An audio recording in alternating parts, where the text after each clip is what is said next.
ఇంకా భోజనం చేసినట్లేదు. ఇద్దరం కలిసి ఫోన్ చేద్దాం. ఓహో, మీ భర్తని గురించి భయపడుతున్నావా? డోంట్ వరీ, వాడు చిత్తుగా తాగి మత్తులో పడున్నాడు. సమా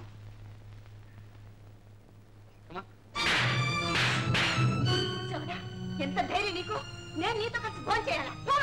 చూసారా, ఈనాడు గిరిని కొట్టింది, రేపు నన్ను కొడుతుంది.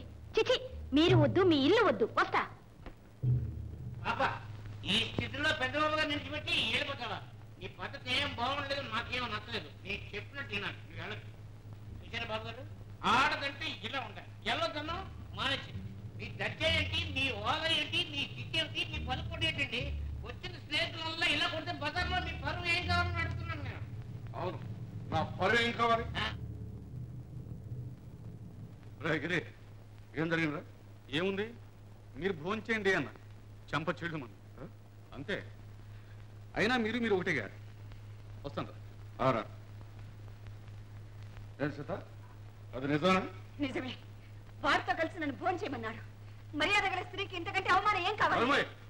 మర్యాద గురించి నువ్వు మాట్లాడతావా? కలిసి భోజనం చేయమని అడిగిన దానికి నోటికొచ్చినట్టు అలా తూలి తిరబడి కొడతావా? క్షమించమన్నాడు. ఏమన్నారు? నేను క్షమించమని అడగాల? అవును, అడిగి తీరాలి. అడగను. నేను చేసిన తప్పేమిటి? తప్పున్నారు. క్షమాపణ కోరాల్సిందే, వాడితో కలిసి భోజనం చేయాల్సిందే. ప్రాణం పోయినా చెయ్యి. ఎందుకు చెయ్యి? వాడు ఉత్తి బెదవా, నీచుడు, మోసగాడు. క్షణం కూడా నువ్వు నా ఇంట్లో ఉంటాను.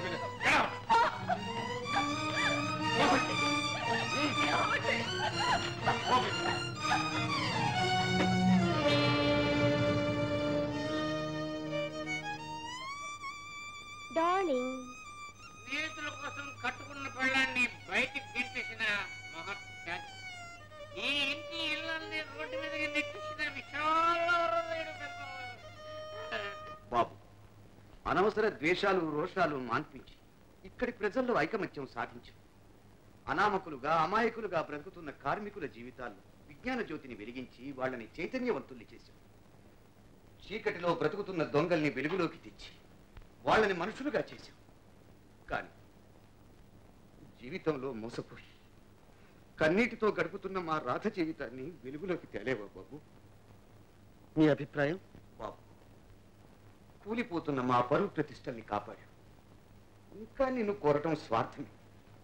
అయినా కన్న తండ్రి రాధ నాకు ఒక్కగానొక్క బిడ్డ.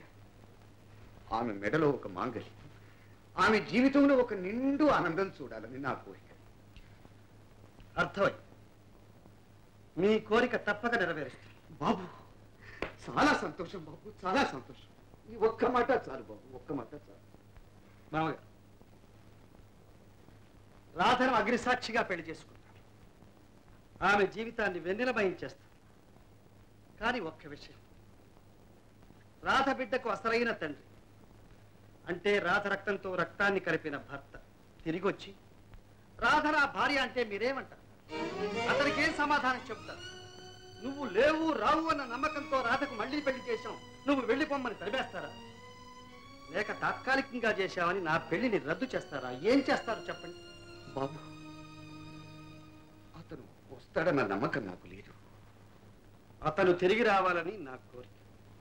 రాడు బాబు, ఇక్కడ రాలేడు. అలా అనక, అతను తప్పగా తిరిగి వస్తాడు. ప్రపంచ దృష్టికి కాకపోయినా నాకు నా అంతరాత్మకు అవినీతికి పాల్పడి అన్యాయం చేయలేదన్న నమ్మకం సంతృప్తి నాకు ఈనాడు. ఒకవేళ అతను తిరిగి వస్తే అది ఆనాడు ఉండదు. నేను ఒక సదుద్దేశంతో చేసిన ఈ పనికి స్వార్థం కళంకం అంటగట్టుంది. అప్పుడు నాలో నేను కుమిరిపోవలసి ఉంటుంది. మామగారు, కనీసం ఈ ప్రశాంతత అయినా మిగలేదు.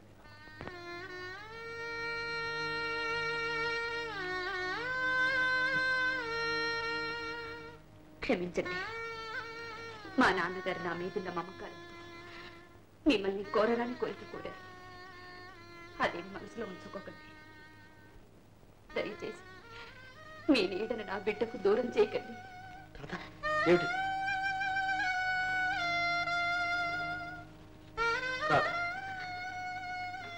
నిన్ను నీ భర్తను ఏకం చేయడమే నా లక్ష్యం.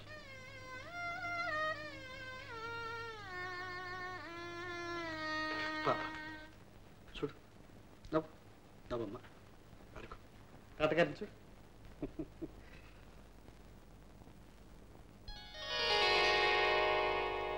వచ్చారా?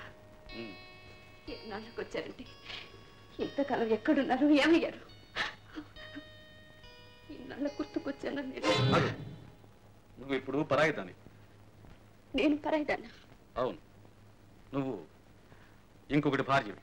ఏమిటి మీరంటున్నది? మీ అబ్బా కూతుళ్ళు ఆడుతున్న నాటకం నీ కొత్త మొగుడి వాలకం. ఏమండి? అలా అనకండి.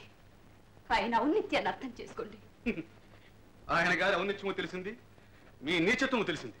ఆయన నాకెందుకు వెళ్ళి ఇప్పుడు నాకు అర్జెంటుగా 25,000 కావాలి. 25,000 కాదు, నా ప్రాణాలైనా ఇస్తాను. ఏమండి, ఒక్క మాట చెప్పండి. ఇంకెప్పుడు నన్ను విడిచిపెట్టి వెళ్ళండి, నేను ఇక్కడే ఉంటానని మాట ఇవ్వండి. ఉంటాను, కానీ ఈ ఊళ్ళో వాళ్ళకేం చెప్పుకుంటా? ముగుడుగా నా నెంబర్ ఎంత అని చెప్పుకుంటా? ఆ మాట అనడానికి నీకు నోరెలా వచ్చింది? నేను అంట కాదు, జనం అడుగుతారు. అయినా ఇది అబసంత నాకెందుకు? అడిగింది ఇచ్చే, అవసరమైతే మళ్ళీ వస్తాను. వస్తారు. ఎన్నిసార్లు రాలేదు, ఎన్నిసార్లు డబ్బు తీసుకెళ్ళలేదు. ఏమండి, ప్రేమించానని చెప్పి 50,000 తీసుకున్నారు. పెళ్లి చేసుకుంటానని మోసం చేసి 1,00,000 రూపాయలు తీసుకున్నారు. చివరికి కాపురం పెడతానని 25,000 తీసుకున్నారు. మళ్ళీ ఈనాటి ఈవేళ కనిపించారు. కానీ కనీసం ముద్దుకైనా మీ రక్తం పంచుకు పుట్టిన బిడ్డల గురించి ఒక్క మాట కూడా అడగలేదు.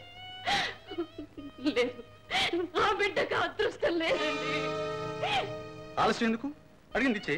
ఇవ్వను. ఇంతవరకు ఇచ్చింది చాలు, ఇక వెళ్ళు. వెళ్తాను, కానీ ఒక్క సంగతి.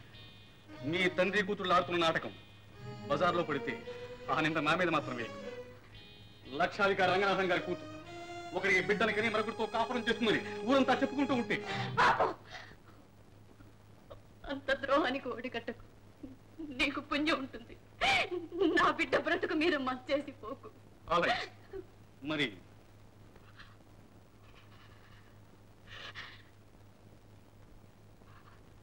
అలాగే ఇస్తాను.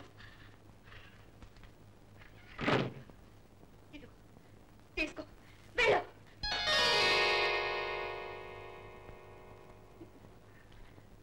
తప్పురా, లక్ష్మిని ఇలా నిర్లక్ష్యం చేయి. వస్తాను. రాకు, ఇంకెప్పుడు రాకు. వచ్చావా మన ఇద్దరికి చావు తప్ప. అంత మాట అనకు. మన ఇద్దరి బంధం ఈనాడుతూ పోయేదా? అవసరమైనప్పుడు నేను రావాలి, ఆవేశంతో నీకు అరవాలి, ఆపై అనురాగంతో నాకు డబ్బు ఇవ్వాలి, నేను వెళ్ళాలి. Bye bye.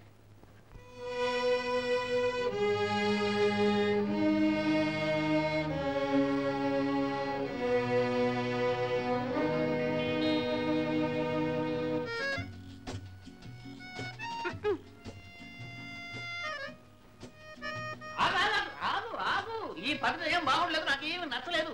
ఇలా తిరగడానికి ఇక్కడికి వచ్చింది. అది కాదండి, మా అమ్మ పోయిందా? పోనే.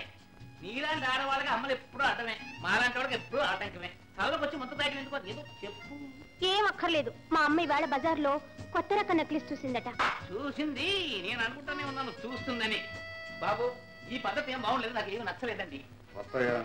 అదేదో ఏర్పాటు. సరే, అయ్యగారు ఆదైందిగా. ఏమిటో ఎంత చెప్పు. 20,000.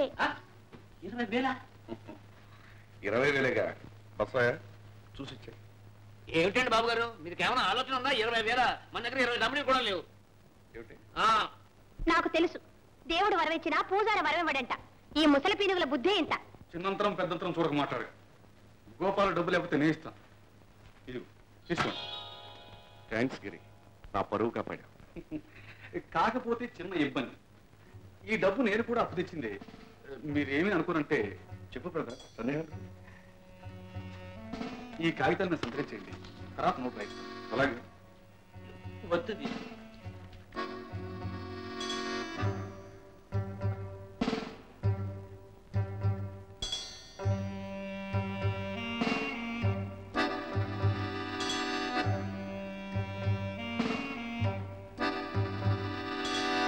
బాబు, నువ్వు ఏమి అనుకోపోతే నేను మాట్లాడుతాను.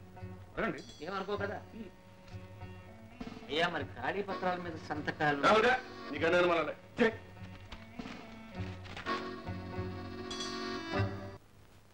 చూసేవా ఈ బస్సు అయితే ఇప్పటికైనా అర్థమైతే నీకు నవ్వకండి, నందగోపాల్ గారు లేస్తారు. వాడు మత్తులో ఉన్నాడు లేవడు.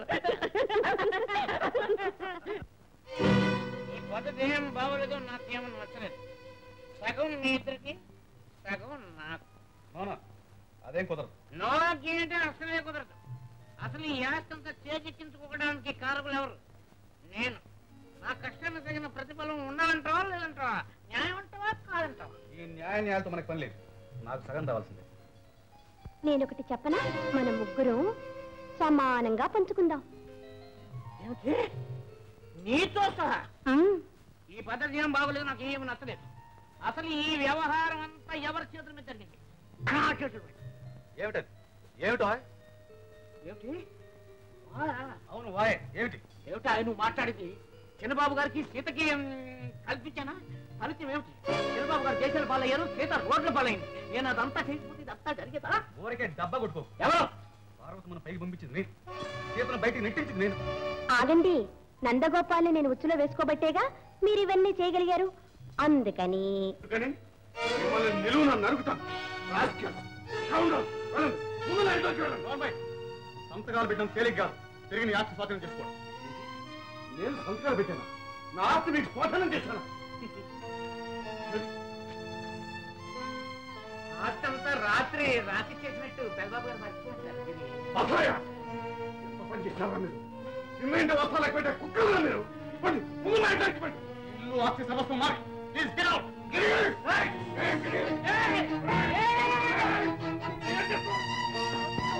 అయ్యో అయ్యో, ఎంత మోసం! పెద్దబాబు, పెద్దబాబు, అయ్యో అయ్యో! మిమ్మల్ని అందరూ ఏం చేస్తారో చూడు. అనవసరంగా అరిచి కేకలు వేసి ప్రయోజనం లేదు. Get out.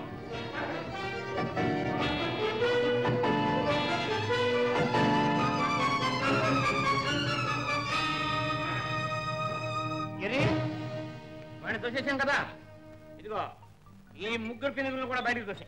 వెళ్ళి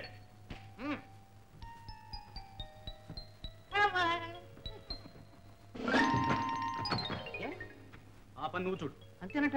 అంతే. అయితే సరే. ముందు బయట ఇక్కడ పనిచేసే దానికంటే 10 ఏళ్ళు అడుక్కోవడం లేదు.